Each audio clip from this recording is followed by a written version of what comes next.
여러분 오늘도 잘 견디고 계십니까? 김명준의 뉴스파이터입니다. 라면 맛있게 먹는 법, 찬밥, 더운 밥 가려 먹는 겁니다. 실제로 더운 밥보다 찬밥을 말아 먹으면 더 맛있다고 하네요. 그것보다 더 맛있는 라면은 말해 뭐합니까?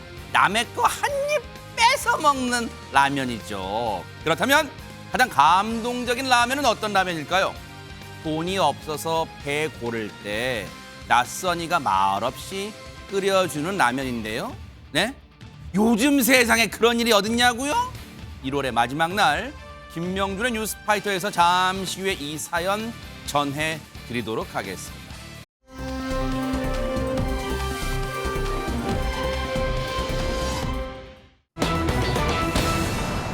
세상에 새해부터요 정말 경악스러운 사건이 벌어졌습니다. 이담 아나운서. 네, 벌통 하나 때문에 이런 일을 벌였다는 게 정말 믿어지지가 않는 허허. 사건입니다. 일단 지난 28일 오후였습니다. 설 연휴였죠. 이때 실종 신고가 하나 들어옵니다. 네. 정읍경찰서로 들어온 신고였는데요. 네. 그 아버지가 혼자 양봉하면서 살고 계시는데 연락이 안 된다라고 아들이 실종 신고를 한 겁니다. 양봉이라면 이제 벌을 키우는 거잖아요. 맞습니다. 그걸 하면서 혼자 움막에 거주를 하고 계시는데 어제부터 연락이 안 된다. 그래서 실종 신고를 바로 한 거예요. 어머나. 실종 신고를 접수한 경찰은 찾아봤겠죠. 근데 잘 찾지를 못했던 모양입니다. 그래서 소방, 자율방범대, 의용소방대까지 약 400여 명의 인력을 투입했고요. 수색견까지 투입해서 찾으려고 노력을 했는데 찾는 데는 실패를 했다고 합니다. 아니 뭔가 얘기만 들어도 안진용 기자님 불안해지는 게 400명이나 되는 인력이 찾아 나섰는데도 못 찾았다면 이거 어떻게 된 거예요? 네, 경찰은 실종 신고가 접수된 바로 다음 날 이 실종 신고를 범죄 수사로 전환했습니다. 네? 이게 범죄, 타살의 어떤 혐의점이 발견이 됐기 때문인데 어머나? 그 내용은 일단 움막에 주차돼 있던 이 실종자의 차량 내부에서 다량의 흙이 발견됐다는 거죠. 또 하나 수상한 점은 실종자의 차량 블랙박스가 강제로 분리된 정황까지 발견이 된 어머나? 겁니다. 자, 경찰은 주변 탐문 수사를 벌였는데 그 과정에서 실종자와 마지막으로 이야기를 나눴던 한 배달기사를 만났습니다. 이 배달기사는 실종자와 약 30여 년 정도 친분을 유지해온 사이라고 하는데 이날 만났을 때 밖에서 밥 먹고 들어오는데 누가 벌통을 훔쳐가려고 했다라는 얘기를 했다는 거죠. 자, 그래서 이어진 얘기는 그래서 내가 도둑을 잡았다. 그랬더니 그 사람이 변명하면서 돈을 찔려주려고 했다. 전에 거래한 적이 있던 사람이라 거절하고 그냥 돌려보냈다는 말을 배달기사로부터 들은 겁니다. 경찰 이때부터 무언가 수상하다고 느끼고 본격적인 수사를 시작했습니다. 하하. 지금 현장 주변의 CCTV도 저희가 보여드렸잖아요. 지금 경찰이 지금 한 400명, 연인원 한 400명 정도 투입돼서 주변을 샅샅이 지금 수색하는 장면도 저희가 보여드렸고 앞서 그리고 그 실종자분의 차량, 트럭이 일단 발견됐는데 그 안에 석연치 않잖아요. 왜냐면 자신의 차량 내부 곳곳을 흙을 깨끗하게 해도 모자랄 판에 흙을 여기저기 묻힌다? 뭔가 석연치가 않잖아요. 지금 이종근 평론가님 이거 어떻게 된 걸까요? 네, 그래서 경찰은 사흘 만에 70대 남성을 피의자로 긴급 체포했습니다. 이유는 그 사건 현장에는 계속 왕복한 흔적을 발견했기 때문입니다. 어허. 그래서 추궁을 하는데 이 70대 남성 절대 아무런 어떤 이 살인 사건이나 이런 거에 연루되지 않았다. 난 관련이 없다. 저 사람인가 봐요. 네, 그렇습니다. 이렇게 잡아댔습니다. 어허. 그러나 네. 경찰이 그렇다면 당신은 왜 전혀 이유도 없이 그 현장을 계속 왔다 갔다 했느냐라고 그러네요. 계속 물었습니다. 네. 그러자 끝내 네. 이제 자백을 했는데요. 이를 통해서 시신, 그러니까 움막에서 한 30m 떨어진 곳에서 피해자의 시신을 발견했다고 합니다. 뭐라고요? 시신이라고요? 어쩌다가 새해부터 이런 비극적인 사건이 일어나게 된 걸까요? 얘기 들어보시고 이어가 보도록 하겠습니다. 피의자는 2023년경에 피해자로부터 벌통을 구입했다고 합니다. 그런데 구입한 벌통에 여왕벌이 없었기 때문에 감정이 좋지 않았었고요. 사건 당일날 아침에 여왕벌을 구입하러 갔다가 피해자와 마찰이 생겼고 그로 인해 감정이 더 격해져 범행에 이르렀다고 진술하고 있습니다. 처음에는 완강히 부인하다가 계속된 추궁에 자신이 살해 후 야산에 안매장한 사실을 자백하였고 그가 지목한 지점에서 피해자의 사체를 발견, 긴급 체포하였습니다. 세상에 사람의 목숨을 앗아간 것도 경악스러운데 그 이유라고 둘러댄 게 자신이 벌통을 구입했는데 거기에 여왕벌이 안 들었다고 그게 이유가 되는 거예요, 지금? 사실 이제 양봉을 하는 사람도 있잖아요. 여왕벌이 대단히 중요합니다. 왜냐하면 한 무리의 벌집에 여왕벌이 딱 한 마리가 있거든요. 근데 일벌들은 여왕벌을 보고 일을 해요. 그러니까 여왕벌이 없으면 일벌들이 다 날아가 버리는 거예요. 그러니까 지금 이 사람 주장은 2, 3년 전에 벌통을 구입을 했는데 원래 그 안에 여왕벌이 한 마리가 있어야 되는데 없었다고 주장을 하고 있는 것이고 결국 여왕벌이 없어 다른 일벌들이 다 날아가 버렸다. 그래서 자기가 양봉에 실패를 했다. 이렇게 지금 얘기를 하고 있는 거예요. 이 피의자의 주장이죠, 주장이에요. 이거는. 일방적 주장이고요. 네. 그래서 다시 여왕벌을 얻으러 그 판매한 사람에게 갔다는 것이고 아하. 가서 약간 이제 뭐 말다툼이 있었을 거 아니에요. 네. 그러면서 뭐라고 얘기하냐면 피해자가 자신을 미친 사람 취급을 했다고 이 사람 주장을 합니다. 어허. 그래서 화가 나서 근데 이제 문제는 뭐냐면 화가 나서 이런 범행을 저질렀다는 건데 실제 벌통을 구매할 당시에 여왕벌이 없었던 건지 아니면 여왕벌이 날아가 버린 건지 몰라요. 그거는 사실관계 확인이 안 되는 상황이에요. 세상에. 그러니까 피의자는 그렇게 주장을 하지만 실제로는 그런 일이 어떻게 이루어졌는지를 알 수 없는 상황이고 네. 근데 문제는 뭐냐면 악감정을 가지고 이런 살인까지 범행을 저질렀는데 이 사람이 이런 행동을 한 게 그냥 우발적으로 한 게 아니라고 보여지는 정황이 있습니다. 왜요? 왜 그러냐면 네. 경찰이 가해 남성이 지난 27일 오전쯤에 네. 피해자의 움막으로 찾아가서 1차로 다툽니다. 하하. 그러면 다투었으면 거기서 끝내야 되는 거잖아요. 그렇죠. 그런데 본인의 집이 정읍인데 정읍의 집으로 가서 범행 도구를 챙겨서 다시 움막에 찾아와서 범행을 저질렀어요. 세상에 경악스럽습니다, 진짜. 그래서 이거는 계획적인 살인이 아닌가 이렇게 지금 보고 있는 겁니다. 하마터면요, 이 사건 세상에 지금 피해자가 지금 숨진 줄도 모른 채 장기간이 흐를 뻔했어요, 진짜. 장윤 변호사님. 맞습니다. 왜냐하면 사건 현장이 굉장히 인적이 드문 곳이었거든요. 마을과도 상당히 떨어져 있는 곳이었고 세상에. 또 인근 500m 이내에는 CCTV도 전혀 없는 상황이었다라고 합니다. 하지만 여기서 지금 포기할 이제 수 피해자분의 없죠. 차량이네요, 이게. 맞습니다. 네. 그래서 이 활동 반경을 넓히기 위해서 일단 수사에 나선 경찰은 반경을 넓혀서 지역 관제센터 CCTV까지 들여다봤고요. 또 고속도로 휴게소 CCTV 영상까지 집중 분석한 끝에 이 범인을 특정할 수 있었는데 세상에. 범인이 타고 왔던 이 차량이 정확하게 이 영상 속에 들어와 있었던 겁니다. 아하. 이 경찰은 이 70대 용의자에 대해서 구속영장을 신청할 방침이라고 밝혔는데 벌통을 구매한 뒤에 2, 3년 동안 추가 실랑이가 있었는지도 보겠다고 했습니다. 아무래도 이 살인에 이르게 된 구체적인 경위에 대한 수사가 필요하기 때문인 것으로 보이는데요.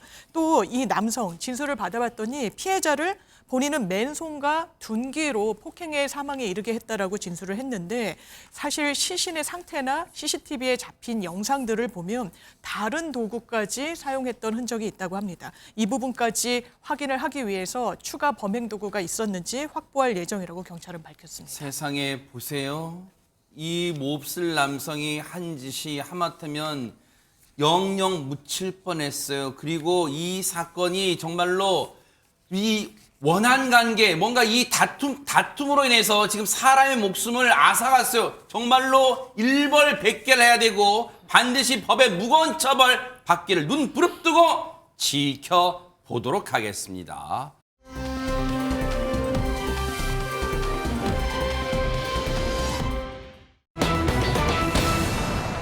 세상에 요즘요 이 항공기 타기 겁난단 말이 전 세계적으로 나올 지경이에요. 지금 미국에서도 안타까운 사고가 일어났다고 합니다. 세상에 이담 아나운서. 네, 현지 시간으로 지난 29일 밤 9시쯤 있었던 일입니다. 워싱턴 DC 인근에 로널드 레이건 공항으로 착륙하려던 여객기와 그 근처에 있던 군용 헬기가 충돌하면서 둘 다 추락을 했습니다. 세상에. 또 그 안에 타고 있던 67명 전원이 사망한 것으로 추정되고 있는 상황입니다. 어떡해요. 먼저 사고 영상 함께 보시겠습니다. 세상에네.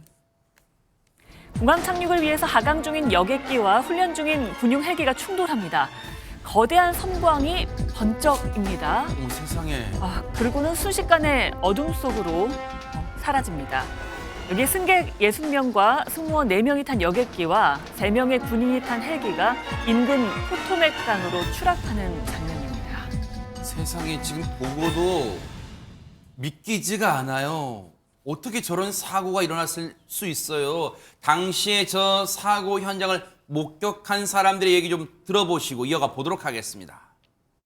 It was lit up a very bright yellow, and there was a stream of sparks underneath it. I'm just praying that somebody's pulling her out of the river right now as we speak. She texted me that they were landing in 20 minutes. But we are still out there working, and we're going to continue that throughout the night. Is there a sense that there are survivors? We don't know yet, but we're working. 당시 사고를 목격하신 분, 그리고 저 비행기 타고 있던 승객의 가족분, 그리고 현지 경찰들조차 믿기지가 않는다는 표정이에요. 근데 안진용 기자님, 정말 생존자가 한 명도 없는 거예요? 사고 현장은 처참했습니다. 여객기는 세동강이와 난채로 허리 정도 오는 이 강물에서 발견이 됐고요. 헬기의 잔해도 주변에서 발견이 됐습니다. 조금 전 보신 그 워싱턴 DC 소방서장은 여객기에서 27구, 헬기에서 한 구의 시신을 수습했다라고 밝혔는데 현재 이 구조 작업은 수색 작업으로 바뀐 상태라고 합니다. 그 이유인즉 사망자가 더 이상 이제 생존자는 없는 것으로 보고 있다고 생각할 수 있습니다. 세상에 비행기 폭발에다가 추락으로요. 그리고 지금 저 강에 포토맥 강이래요, 인근에. 지금 겨울이다 보니까 지금 시간이 상당히 흘렀기 때문에 저체온증으로 생존해 있기 어렵다. 아마 지금 현지 경찰과 소방당국은 보고 있는 것 같아요. 그래서 지금 구조 작업이 아니라 수색 작업으로 지금 변경 전환을 했다고 한다는 건데 세상에 이 안타까운 참변, 사고 원인은 밝혀졌을까요? 이종근 평론가님. 네, 블랙박스가 아직 수거되지 않았고 또 종합적으로 지금 추적하고 있지만 사고 원인이 밝혀지지 않아서 발표가 되지 않은 상황이기 때문에 네. 추정밖에 못하고 있습니다. 일단 시야가 굉장히 맑았대요. 맑은 하늘이었고 그렇기 때문에 뭐 어떤 기상 악화라든지 이런 부분은 일단 제외해야 되겠습니다. 보시다시피 민간 항공기는 지금 착륙하는 궤도에 완벽하게 들어섰어요. 네. 그런데 지금 군용 헬기, 지금 블랙호크기라고 합니다. 육군 소속 블랙호크기가 이동을 하면서 올라가면서 어떤 의미에서는 스스로 그냥 이 민간 항공기에 충돌했다, 부딪혔다라고 할 수 있을 정도로 같은 궤도에서 지금 부딪힌 거예요. 왜 군용 헬기가 그렇다면 로널드 레이건 민간 공항에 있었을까? 네. 이 지역이 미 국방부 청사 펜타곤이 인접해 있답니다. 그렇기 때문에 굉장히 빈번하게 군용 헬기들이 이동을 하고 2023년에도 비슷한 사고가 일어날 뻔했다고 합니다. 그렇기 때문에 문제가 있다라고 미국 언론에서도 계속 이 레이건 공항의 문제를 제기하고 있는 와중에 이 사건이 터졌기 때문에 굉장히 문제가 되고 있는데요. 네. 일단 AP통신에서는 네. 무전으로 경고를 했다. 어디에다가? 군용 헬기에. 지금 여객기는 이미 내려가고 있으므로 여객기에서 뒤로 돌아서 이동을 해라라고 계속 경고를 했다고 하고 그런데 트럼프 대통령이 이제 브리핑을 직접 하고 네. 이 고도에 똑같은 고도에 왜 민간 항공기와 헬기가 있었는지 이해할 수 없다라고 이야기를 했습니다. 자, 지금 트럼프 대통령도 이 사고를 즉시 보고를 받았다고 하는데 관련해서 트럼프 대통령의 얘기 들어보시고 이어가 보도록 하겠습니다. Real tragedy. Sadly, there are no survivors. This was a dark and excruciating night in our nation's capital and in our nation's history, and a tragedy of terrible proportions. Have you spoken to any of the families of the victims of the plane crash? I don't want to comment on that. Do you have a plan to go visit the site or meet with any of the I have a first plan to responders? visit, not the site, because you tell me what's the site? The water? Or to meet with Want the me to go first swimming? responders? 일단 이건 미국에서 일어난 사고이긴 합니다만 최재명 교수님, 예. 미국에서 이제 13년 정도 이제 생활하셨으니까 예. 미국의 어떤 정서, 문화를 그래도 많이 소상하게 알고 계신다고 생각해서 제가 여쭤볼게요. 일단 이 사고 내용과는 별도로 한 나라의 대통령이에요. 근데 지금 기자들이 여러 가지 이제 궁금해서 질문을 막 쏟아냈잖아요. 근데 그 과정에서 지금 여러분 들으셨을 거예요.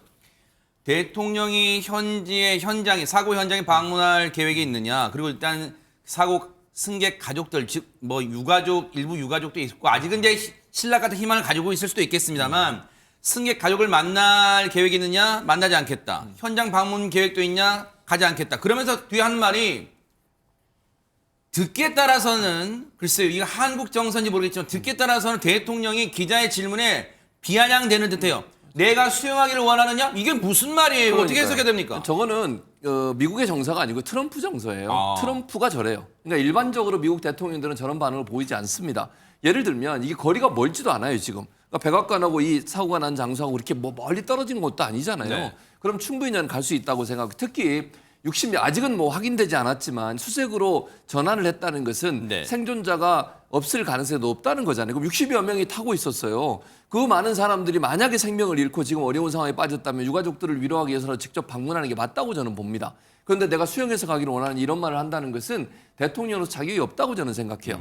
트럼프 스타일이고요. 네. 말씀하신 것처럼 미국이든 우리나라든 지도자들은 큰 아픔이 있는 사고가 발생하면 지도자들이 직접 가는 게 일반적입니다. 네. 9.11 사태 같은 경우도 사고 터지자마자 그 당시 부시 대통령이 직접 갔거든요. 네. 그리고 소방관들을 격려하고 태극기 그 당시에 이제 성조기죠. 네. 성조기를 같이 세우기도 했어요. 그런 모습이 엄청나게 국민들한테 큰 위로도 주고 네. 희망을 얻게 만들었는데 이런 사고가 터졌는데 말하고 대화하는 내용을 보면 트럼프 대통령의 저 지도자로서의 능력과 자격은 제가 볼 때 별로 그렇게 높지 않다고 저는 평가를 네. 하고요.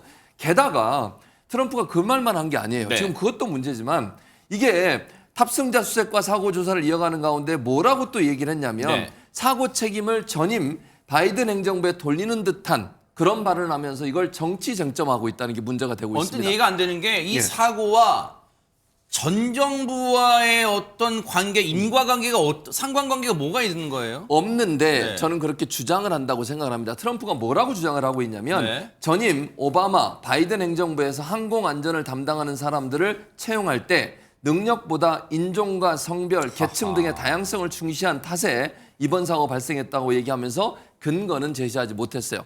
근데 요건 뭐냐면요. 지금 트럼프 행정부 들어오면서 뭘 지금 법을 바꾸려고 하냐면 미국의 전통적으로 오바마 정부 때도 그렇고 바이든 정부 때도 그렇고 인종이나 아니면 출신 성분에 차별을 두지 말라고 하는 법이 있습니다. 그래서 누구든 뭐 제가 예를 들면 미국에서 교수를 할 때도 지원할 때 제가 한국 사람이고 외국 사람이기 때문에 차별을 받으면 안 되는 거예요. 실력과 능력으로 비교해야 되고 그건 고려 대상이 되면 안 되게 돼 있거든요. 여성이라 차별 못하게 하고.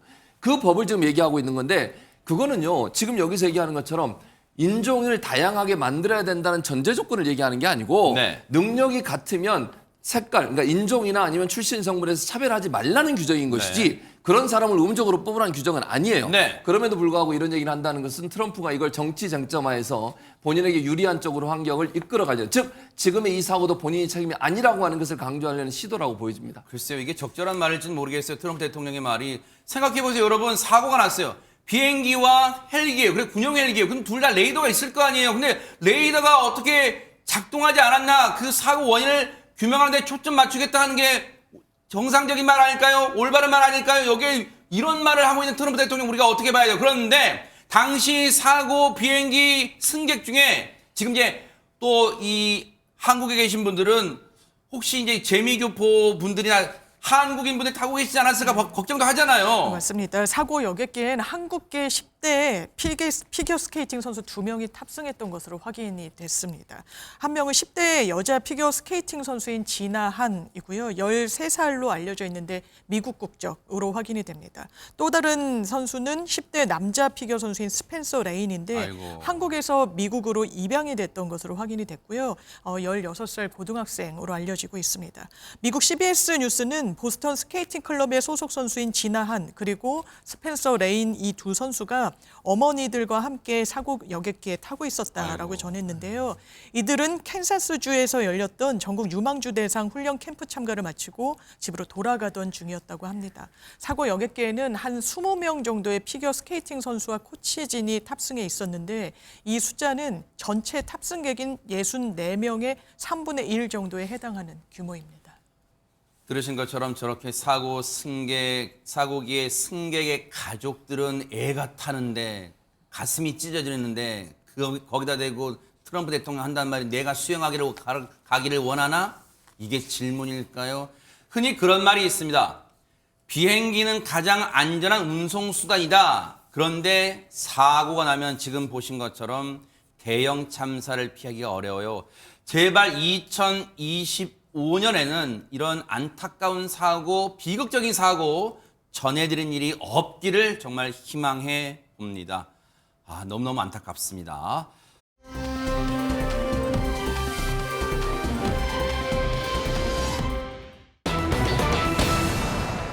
자, 분위기 바꿔볼게요. 사랑 때문에 전 재산을 날린 사모님이다? 이거 알 듯 모를 듯한 제목은 뭘까요? 안진영 기자님. 네, 31년 차 감초 배우 차영옥 씨의 이야기입니다. 어허. 이름만 들으면 누구지 하실 수 있는데 그러니까요. 얼굴만 보면은 아, 저 사람 하고 알 수 있는 그런 분입니다. 어허. 평소 이미지를 보면은요. 네. 세련된 외모 그리고 센 언니 이미지로 주로 부잣집 사모님 역할을 많이 맡았었고요. 아, 이분! 그렇습니다. 저 영상 나오는 저분입니다. 어허! 과거 대표적인 드라마가 아내의 유혹, 왕꽃 선녀님과 같은 인기 드라마나 영화에서 활약을 했었는데 최근에는 TV나 극장에서 보이지 않아서 궁금해하시는 분들이 꽤 많을 겁니다. 아. 저분이 1960년생, 어느덧 60대 중반에 접어들었는데 아하. 얼마 전 근황을 공개했습니다. 그 근황 영상 직접 한번 보시죠. 네네. 어서 오세요. 몇 분이세요? 뭐 주문하시겠어요? 삼겹살 3인. 차 사장, 삼겹살 3인분이요? 네.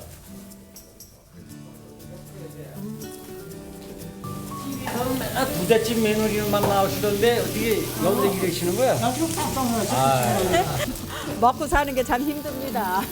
이 누나 그래. 그래서 왜 이렇게 사서 고생을 하냐고. 어? 그때 내가 말릴 때 정말 내 말을 조금이라도 다시 한번 생각을 해봤으면은 이렇게 경칠지를 안 말들잖아. 응? 그러니까 나 사랑에 눈이 멀어가지고 내가 미쳤지. 아니, 그러니까 본인 나이를 생각해야지 무슨 사랑이 어딨어, 사랑이. 현실의 사랑이 어딨냐고. 내가 그걸 알았냐고. 어허. 차영옥 씨 아마 이 얼굴 보신 분들은 저처럼 맞다 많이 봤다 하시는 분들 많으셔서 반가우셨을 텐데 근데 이담 아나운서 그 다음에 지금 상황이 처음에 저는 고깃집에서 일하시는 그 드라마를 찍는 줄 알았어요. 근데 그게 아니라 지금 남동생분은 막 타박을 해요. 근데 뭐 사랑에 눈이 멀었는데 어쨌든 이거 대관절 무슨 얘기입니까 이게? 이 차영옥 씨가요, 50대 중후반 무렵에 어떤 남성을 한 모임에서 만나게 됐다고 해요. 네. 그리고 사랑에 빠졌던 겁니다. 근데 아까 동생분이 그러잖아요. 내가 말릴 때 다시 한 번만 생각해봤으면 좋았을 걸이라고 막 타박을 했는데 그 남성분과의 사랑을 동생들이 반대했는데도 불구하고 두 분이 결혼을 또 약속하기도 했었다고 합니다. 근데 약혼자인 거죠. 예. 그러니까 전 약혼자는 본인이 시행사 대표라고 이제 얘기를 했대요. 네. 그러면서 300억 원이 들어있는 통장 사진도 막 보여주기도 하면서 통장에 그 정도 들어있으니까 뭐 매달 1억 원씩은 들어온다라고 얘기를 했다고 해요. 네. 그러니까 돈이 많다라는 걸 좀 표현을 했던 거죠. 네. 그러던 어느 날 이 약혼자가요. 이자를 확실히 해줄 테니까 좀 사업 자금이 좀 모자란데 빌려달라라고 했다는 거예요. 근데 이게 그냥 사실 들으면 이걸 믿을 수가 없잖아요. 통장에 300억이나 있는데 뭐가 모자라지 그렇죠. 싶을 텐데 이때는 또 너무 사랑에 빠져 있을 때니까 당연히 그 말을 믿었겠죠. 그래서 돈을 빌려주었다고 합니다. 네. 그래서 2017년부터 4억 원에 달하는 돈을 빌려줬는데 어머나. 그걸 갚지 않았다고 합니다. 아니 진짜 기가 찰 수도 있어요. 시청자분들은 지금 이담하는 저거 정말 지적한 것처럼 짚은 것처럼 아니 300억이 든 통장을 있는 사람이 뭐가 아쉬워서 돈이 부족해서 차영옥 씨한테 즉 그 당시에는 미래를 약속한 분한테 여성분한테 뭐가 아쉬워 돈 좀 꿔달라고 해서 근데 이 말을 들으면 시청자분들 아니 그 말을 믿었어? 라고 하실 텐데 그때 당시 그러면 차영옥 씨는 왜 의심을 못했을까요? 얘기 들어보시고 이어가 보도록 하겠습니다. 다 20대 때 뭐 연애도 하고 뭐 그런 과정을 걸치잖아요. 저는 그런 게 없었어요. 아버지가 엄하셔가지고 그러다 보니까 그게 이제 물밀듯이 그 외로움이 해소되는 것 같은 그런 느낌을 받았던 것 같아요. 그리고 내가 순간 뭐 콩깍지가 씌워가지고 완전 헤어나오지를 못하는 상태인데 그리고 이 사람은 뭐 계속 사탕 발림을 해대는 거예요. 그래서 금방 그 6천을 이제 한 달이면은 뭐 1억에서 1억 2천 해주겠다. 그러면서 다른 사람 통장 이름으로 넣으라 그러더라고요. 아이, 어차피 결혼할 사람이니까 이런 생각을 했던 거죠. 아파트도 조그만 거 있었고 부동산도 마련해 놨던 게 있었고 그랬었죠. 그거 이제 다 날라간 거죠. 세상에 자초지종을 듣고 나니까요. 장유미 변호사님 네. 더 제가 제가 더 억장이 무너져, 막 우라가 치밀어 진짜. 그러니까 결혼할 사이라고 하니까 굉장히 신뢰를 하고 사업 자금이 부족하다고 하니까 완전히 믿고 빌려줬던 것 같은데요.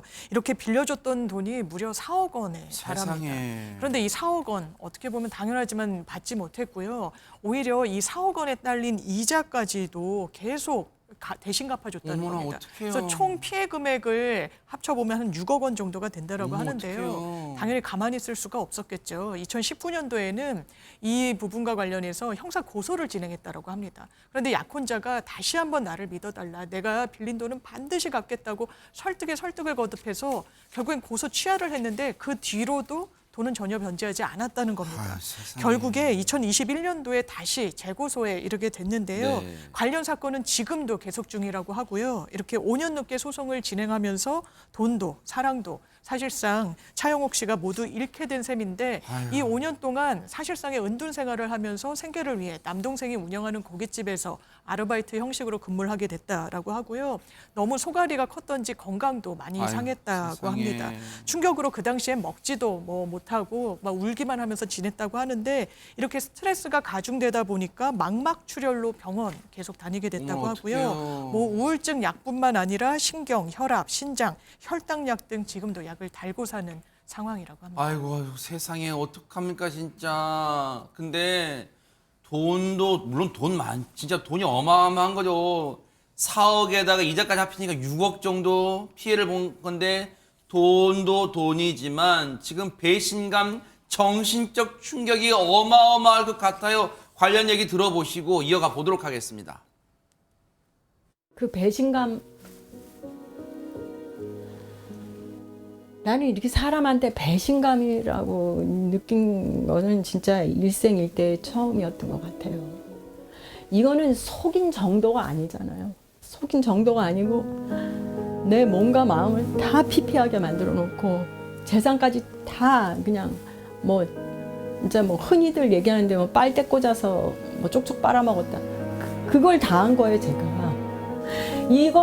그걸 생각하면 내가 너무너무 창피하고 내 자신한테 내가 진짜 너무 그동안 속아왔던 게 그거는 어떻게 말로 표현을 못하겠어요. 사실 차영옥 씨를 좋아하셨던 팬분들은 아마 그동안 그러셨을지도 몰라요. 요즘 TV에서 왜 안 보이실까 근황을 궁금해하실 수도 있는데 이렇게 지금 MBN 특종세상에서 보시고 어머나 세상에 저런 일을 겪었네, 저런 일을 당했네, 마음 아파하실 것 같은데 아니 근데 이 말 못할 속사정을 이렇게 어렵게 공개하기까지 그 이유가 뭘까요? 가족 때문인 걸로 보여요. 가족. 사실은 차영욱 씨 입장에서 이거를 계속 만약에 얘기를 안 하고 숨긴다는 표현보다는 밝히지 않으면 본인이 떳떳하게 세상에 나오기가 어려워요. 세상에. 연기를 어떻게 할 수 있겠습니까? 그러네요. 저는 이렇게 털어놓고 제기할 수 있는 기회를 가져야 되는데 그 힘이 바로 가족들이라는 거예요. 차영욱 씨가 지금 60대 중반이지만 차영욱 씨 어머님이 40대던, 그러니까 차영욱 씨가 40대던 해에 돌아가셨다는 거예요. 그 본인이 맞이에요. 아까 화면에 잠깐 나왔던 그 동생 있잖아요. 예. 지금 저 화면에 나오고 있네요. 그 동생을 어머님한테 약속을 했대. 내가 동생 책임지겠다고. 세상에. 그런데 책임지려고 했더니 지금 이런 일을 당하고 나니까 책임을 못 지게 된 그러겠네요, 거잖아요. 진짜. 너무 미안하다는 거예요. 어머나. 어머님한테 미안하고 하늘나라에 계신 어머님한테 미안하다 보니까 실망도 했고 화도 많이 났지만 다시 일어서야겠다는 생각이 들었고 이 남동생 되시는 분도 처음엔 누나인 차영욱 씨에게 실망도 하고 화도 많이 냈대요. 그런데 이제는 옆에서 차영욱 씨가 다시 일어설 수 있도록 적극적으로 돕겠다. 그래요. 기댈 언덕은 가족이에요. 그렇습니다. 진짜. 재기를 돕겠다고 나서고 있고요. 네. 5년간 숨어 지내는 차영욱 씨도 앞으로는 자신을 슬프게 한 사람들보다 더 행복하게 살겠다. 네. 그러니까 본인을 슬프게 했던 사람들은 그들은 행복하게 살잖아요. 나는 그들보다 더 행복하게 맞아요. 살겠다고 작정을 하셨고 그간 맡아온 당당한 사모님 역할처럼 맞아요. 힘차게 앞으로 나아갈 예정이라고 밝히고 있습니다. 아니 갑자기 궁금해진 게 장윤 변호사님. 네. 그 사기를 쳤던 차영옥 씨한테 배신감을 안겨줬던 그 약혼자였던 남자 그 인간 있잖아요. 네. 지금 그 인간을 상대로 다시 이 소송 피해 손해배상 소송을 한다는 것은 어디에 있는지를 안다는 거죠. 그러면 그렇죠. 이렇게 법적인 소송 그런 것도 중요하겠지. 절차를 거친 건 중요하겠지만 뭔가 그 사람의 재산 같은 거 뭐 차업을 들어간다거나 압류 들어간다거나 저렇게 강제로 뺏어올 수는 없는 거 지금 차영욱 씨가 너무 안쓰럽잖아요, 진짜. 사실 정말 큰 거액의 돈을 사실상 뜯긴 거기 때문에 형사 고소뿐만 아니라 민사 이런 손해배상 소송 등을 진행해야 될 것으로 보이는데요. 저희가 보면 실제로 이렇게 타인을 기망해서 사기 범죄를 저지르는 사람들 같은 경우에는 재산을 은닉하거나 본인 명의로 재산을 이렇게 투명하게 가지고 있는 경우가 상당히 드문 것도 사실입니다. 그렇기 때문에 아마 이 민사소송을 진행한다면 가압류 등으로 사전 처분을 먼저 하고 하는 것이 훨씬 이 소송의 효율성을 높이는 건데, 왜냐하면 소송이 진행 중인 동안 더 은닉할 동인이 이 피의자 내지는 이 피고한테는 상당히 커지기 마련이거든요. 그런데 아마 이런 조치도 다 강구해 본 끝에 사실상 변제를 못 받은 게 아닌가라고 세상에. 추정되는 부분도 있습니다. 그러네요. 차영욱 씨, 소송은 소송대로 반드시 진행하셔서 그 몹쓸 인간한테요, 진짜 받아낼 수 있는 건 다 받아내시길 바라고요. 지금 장윤 변호사 말씀처럼. 그리고 차제예요. 지금 그래도 다시 일어나셔야죠. 그리고 든든한 기댈 버팀목은 가족이고요. 그리고 차영욱 씨를 지금도 아끼고 사랑하시는 팬분들이 있다는 거 잊지 마시고 다시 한번 TV에서 얼굴을 보여주시는 그런 기회를 저에게 제공해 주신다면 정말로 감사할 것 같다, 이런 생각해 봅니다. 힘내시기 바랍니다.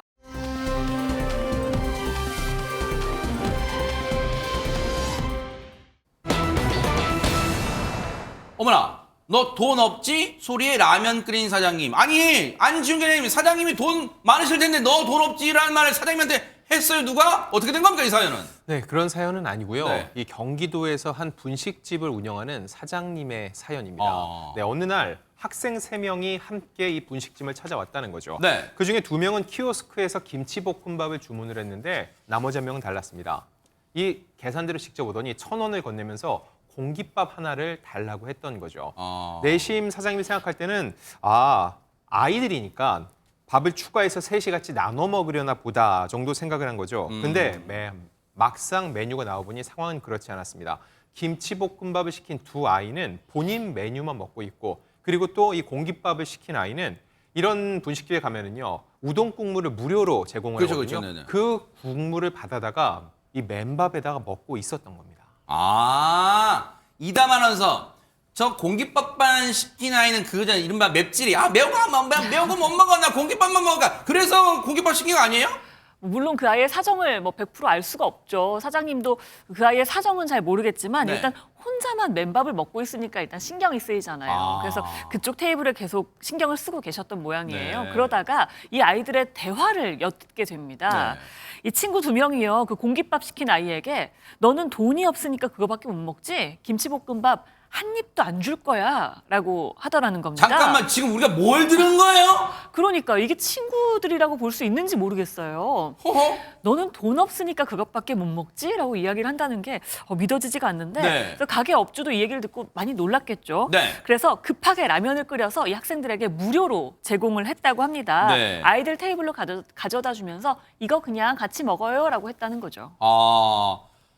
지금 사장님이 우연히 이제 분식집 가다 보면 뭐 큰 분식집도 있겠지만 이제 자연스럽게 들리잖아요, 아이들 대화가. 그래서 듣다 보니까 이거 상황이 이상해졌네 하고 라면을 급하게 끓여 주신 거예요. 관련해서 분식집 업주분 사장님 얘기 좀 들어보시고 이어가 보도록 하겠습니다. 왜 공깃밥만 시켰을까 하면서 제가 계속 이제 매장 쪽을 이렇게 틈틈이 확인을 했었어요. 처음에는 이제 좀 제가 잘못 들은가 싶었었어요. 왜냐 그 친구들이 공깃밥 시킨 친구한테 김치볶음밥 한 입도 안 줄 거라고 이렇게 얘기를 하더라고요.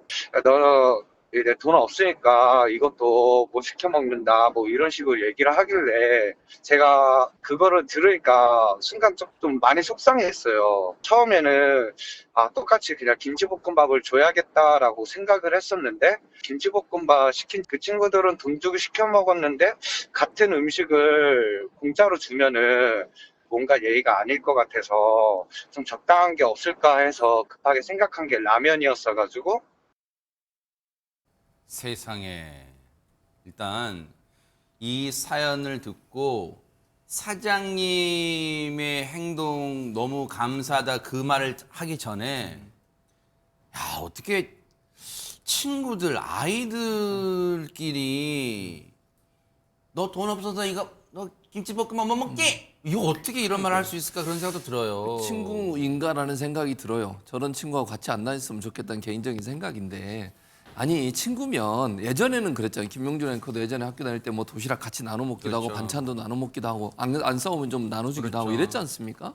근데 분식집 가서 너 돈 없으니까 못 먹지라고 하면서 뭐 약 올리듯이 자기들만 먹고 있는 이 모습을 보면서 이 친구, 그러니까 당한 친구는 어떤 마음이 들었을까? 세상에 대해서 마음을 열기보다는 닫혔을 것 같아요. 그렇죠. 아무도 믿을 수가 없거나 이런 생각이 들었을 것 같은데 좀 안타깝고요. 네. 그리고 나서 특이한 일이 벌어졌습니다. 뭘까요? 이 사장님, 아까 이제 인터뷰한 사장님이 뭐라고 얘기하냐면 학생들이 떠나고 약 30분 뒤에 주문이 하나가 들어왔다는 겁니다. 음식 주문이. 네. 배달 주문이 들어왔는데 보통은 배달하면 분식집에 2, 3인분 정도 시키는 게 일반적이래요. 네. 근데 6인분을 주문했다는 겁니다. 대가족인가 보네요. 그러니까요. 6인분을 주문해서 그 주문 사장이 그걸 보니까 특이한 내용이 주문서에 있었어요. 뭔데요? 그러니까 주문서를 저희가 보여드릴 텐데 주문서의 내용에 보통 보면요. 문 앞에 놔주세요 뭐 그런 거 적잖아요. 그렇죠. 네. 근데 저기 보면 저기 보면 아들 라면 주셔서 감사합니다 이렇게 써진 거 보이시죠? 그러면 이 사장님이 생각을 해본 거예요. 라면 준 친구는 그 학생밖에 없었다는 좀 거예요. 전에 그 학생들. 그렇습니다. 그래서 아마 그 아이의 부모님이 전해 듣고 어허. 감사의 표시로 주문을 해주신 게 아닌가 싶다는 겁니다. 네. 그래서 낙볶이 2인분하고 순두부찌개 4인분 6인분을 시키신 거예요. 와. 그러면서 손님들께 종종 이 사장이 음식을 나눠준 적은 있었대요. 그런데 한 번도 이렇게 감사의 마음을 표하면서 주문을 해주신 경우는 없어서 감동을 받았다 이렇게 얘기하고 있습니다. 야, 근데 이종근 평론가님, 네. 사장님의 세심함, 배려가 정말 너무 돋보인 게 그 아이만, 즉 공깃밥만 시킨 아이한테만 라면을 주신 게 그렇다면 또 뭔가 그 아이가 또 다른 상처를 받을 수 있는데 네.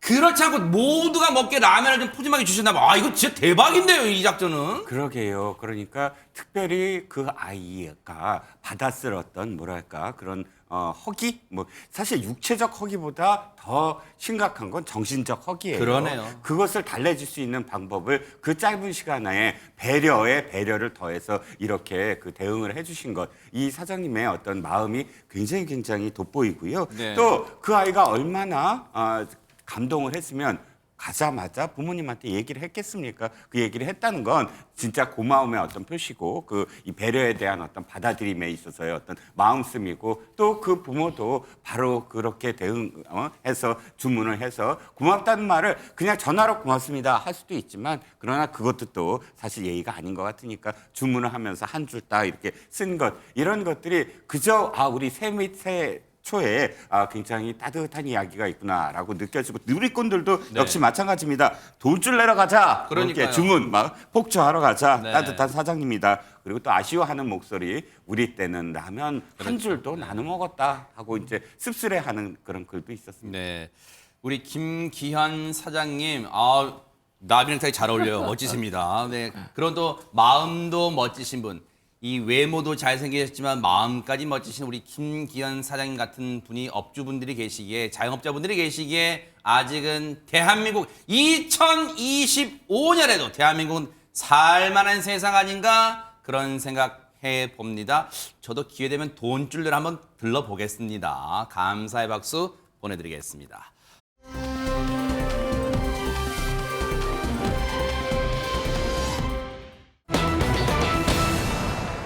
아이고 세상에 설날에 쓰려고 백설기 주문한 게 그냥 싣고 가다가 그냥 도로에 와르르 쏟아버렸군요. 세상에. 안지훈 기자님. 일반적으로 그렇게 생각하는데 지금 들려드릴 얘기는 실제로 발이 달린 백설기 얘기가 맞습니다. 아이고 또 농담 또 새벽 때부터 농담이세요 또. 아닙니다. 이건 정말 눈으로 보셔야 되는데. 진짜예요? 그럼 진짜로 도로에 출몰한 이 발이 달린 백설기의 정체는 무엇인지 직접 한번 만나보시죠. 허허, 네. 도로를 달리는 순찰차 한 대. 그런데 도로 우측에 하얀 무언가가 보이죠? 차를 멈추고 세우고 보니 네. 귀가 쫑긋한 것이 다름 아닌 강아지였는데요. 자, 순찰차가 가까이 가자 몇 걸음 도망가는가 싶더니 아이고. 무서워서 이내 몸을 웅크리는 모습입니다. 어허. 자칫하면 사고가 날 수도 있는 위험한 상황이기에 경찰이 조심스럽게 다가가 보는데 이런 마음을 강아지는 아는지 모르는지 겁에 질린 채 쩔뚝거리며 또 저렇게 도망을 가고 있습니다. 아이고 세상에. 장윤 변호사님, 경찰 보고 잔뜩 겁을 먹어보니까 저 강아지가 백설기를 지금 먹고 있었거든요. 그런데 이 강아지 자체가 백설기였는데요. 에? 왜냐하면 그 지난 10일 서울 동부간선도로 인근에서 여러 건의 이 경찰에 신고가 접수됐다고 합니다. 내용은 동일했는데 아니 강아지 한 마리가 지금 위험하게 도로 위를 다니고 있어요라는 내용이었습니다. 경찰이 현장에 나가봤더니 네. 이렇게 하얀색 강아지가 혼자 무서운지 덜덜 떨면서 도로를 배회하고 있었던 건데요. 아이고. 사고를 당한 건지 또 한 다리에는 출혈도 어머나, 있었다고 어머나. 합니다. 그런데 이 강아지 목에 이름표가 걸려 있었는데 네. 자세히 보니 거기에 백설기라고 쓰여져 있었던 어머나 대박 사건. 강아지의 이름이 백설기였던 거예요. 아니 근데 이담 아나운서도 반려견 키우잖아요. 혹시 모를 그 잃어버렸을 경우 대비해서 반려견 이 이름표를 채우는 거예요? 맞습니다. 이거 동물보호법상 법에 이제 그거를 하도록 이제 되어 있습니다. 그래요? 인식표를 하셔야 되고 이름도 물론이고요. 뭐 전화번호, 동물 등록번호까지 다 적어놔야 됩니다. 그래요? 그래서 아마 백설기 강아지도 아마 목에 백설기라고 이름이 달려있는 인식표가 있었던 것 같아요. 누군가 주인이 있다는 얘기네요. 그렇습니다. 어허. 그래서 경찰은 이게 잃어버린 강아지라고 확신을 한 거예요. 아하. 누군가 버린 강아지가 아니라. 네. 그래서 확실하게 이걸 찾아봐야겠다라고 생각을 하고요. 네. 이걸 어떻게 찾아야 될지는 좀 어려웠던 거죠. 좀 막막하네요. 네, 그러니까 이름표를 봤을 때 앞에는 백설기라고 써있지만 뒤에는 사실 전화번호가 있을 수도 있거든요. 네. 근데 강아지를 잡기에는 좀 어려웠던 거죠. 아이고. 자꾸 도망가니까. 아까 잔뜩 겁을 먹었더라고요. 네, 보니까. 그래서 그 이름을 이용해서 지역 커뮤니티, SNS 커뮤니티에 유기견을 발견했다. 백설기라는 강아지다라고 올렸습니다. 네. 그리고 수소문 끝에 이제 보호자와 연락이 닿았다고 합니다. 대박 사건.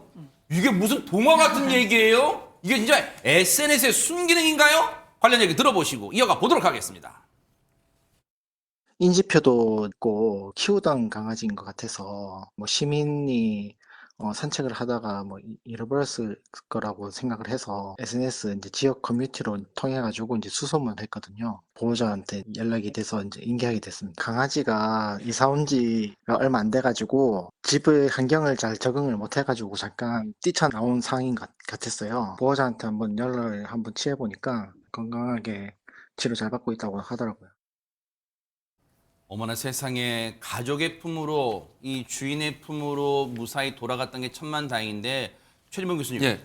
강아지 반려견도 환경이 바뀌면 적응 스트레스가 있나 보네요. 당연히 그렇죠. 사람들도 그렇잖아요. 네. 사실은 새로운 동네 가면 막 찾아다니잖아요. 네. 가게가 어디 있는지. 그렇죠. 강아지도 마찬가지예요. 반려견들도 이런 새로운 장소나 새로운 환경에 적응하는데 시간이 좀 필요하고 그래서 길을 잃어버릴 수도 있고 집을 나올 수도 있거든요. 네. 근데 연락을 받고 지금 뭐 화면에 나오고 있는데 가족들이 그냥 한 달이면 뛰어온 거예요. 네. 너무 놀래가지고 이 아이를 찾으려고 얼마나 놀랬겠습니까? 네. 그래서 가족이 오자마자 그렇게 도망다니던 저 백설기가 가족이 오니까 와라고 와서 끌어안는 세상에, 거예요. 아이고, 그래서 안게 아이고, 됐고 뽀뽀하는 6시간 만에 사실은 백설기가 집 나온 지 6시간 만에 네. 다행히 주인을 찾아서 주인과 재회해서 행복한 시간을 보내고 있다고 합니다. 그래요. 이름도 예쁜 백설기야. 앞으로 다시 만난 가족들과 또 건강하게 무럭무럭 잘 자라기를 뉴스파이트가 기원해 볼게. 행복하고